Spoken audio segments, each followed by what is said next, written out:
Okay, and then this is talking about Lucy. This is what Louis and Mary Leakey, and they don't mention Lucy's name, but I'm pretty sure that that's what they're talking about.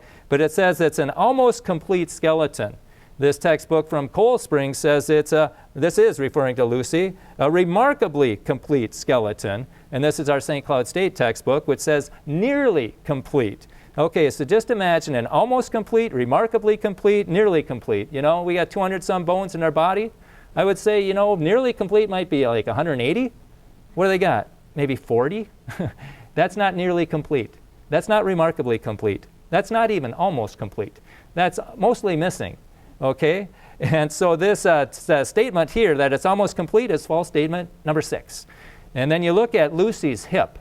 Okay, that's the chimp hip on the left and a human hip on the right, and right in the middle, it looks pretty close to a chimp hip, wouldn't you agree?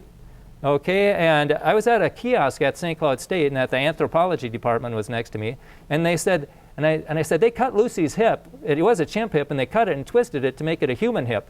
And they said, no, they didn't. And I said, sure they did.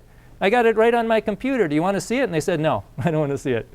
Don't confuse me with the facts. I got my mind made up, basically, is what they're saying. And was it Dr. Dart? He told Dr. Brain that never let the truth get in the way of a good story.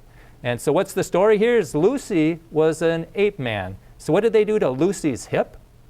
The perfect fit was an illusion that made Lucy's hip bone seem to flare out like a chimp's. But all was not lost.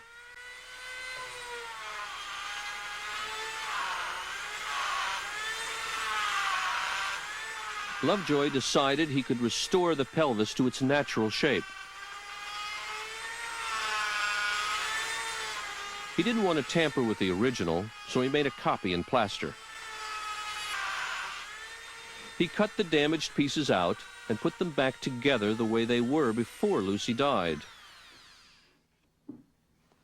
It was a tricky job, but after taking the kink out of the pelvis, it all fit together perfectly, like a three-dimensional jigsaw puzzle.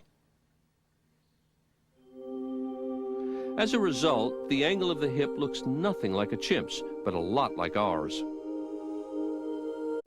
Yeah, well, I hope so, if you cut it apart and put it back together the way they want. But did they show that video to the kids? No, but they manipulated the evidence and they didn't show the kids that. I wonder why. And that's a NOVA documentary. That's their video, not ours. Or I should say it's not a creationist video.